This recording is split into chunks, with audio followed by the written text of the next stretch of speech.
it's Mark Weiss. You are probably familiar, chances are you're a physician, with the concept of surprise medical billing. You know, this is the situation in which an out-of-network hospital-based group, say an anesthesia group, a radiology group, is working at a hospital that is in-network.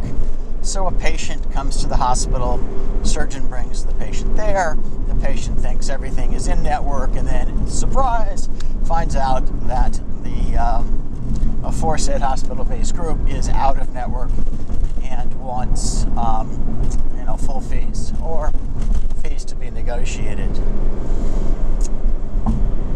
Well, that concept of a surprise bill has now spread. The Biden administration has just, it's now early July 2023, made a policy proposal that there be restrictions on hospital surprise billing. So what's a hospital surprise bill? Well, it's something slightly different. This is a situation in which, for example, because this is one with which I'm intimately familiar, let's say a patient goes to their cardiologist in January of some year for some test, and the cardiologist bills Mrs. Smith $300 for the test in the office. Mrs. Smith comes back 6 months later, gets the same test in the same office, but now gets billed a few $100s by the physician's office, and let's say $1,000 by the hospital. Well, what do you mean by the hospital? It's a facility fee. What do you mean it's a facility fee? Well, in the interim between those two visits, the cardiologist Smith sold the practice to the hospital. This is now a hospital outpatient clinic, and what do you know? There's a facility fee.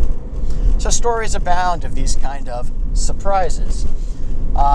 The funniest one that I saw recently, which was in a press release about this surprise billing, prohibition policy announcement, was a patient who was billed a facility fee for a telehealth visit because the doctor on the other end of the telehealth visit was at the hospital when the patient spoke with the doctor. It is a bit of craziness. Now, before you start snickering or delighting in the schadenfreude of hospitals getting whacked with similar prohibitions, well, what's sauce for the goose is not always sauce for the gander, because the Biden administration is not proposing any policy that would prohibit these fees or would restrict them to the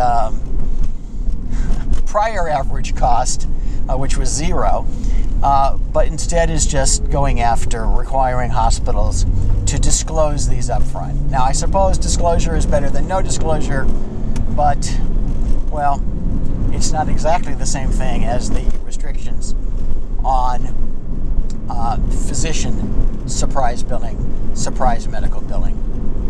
Go figure, or, well, do you really have to waste your time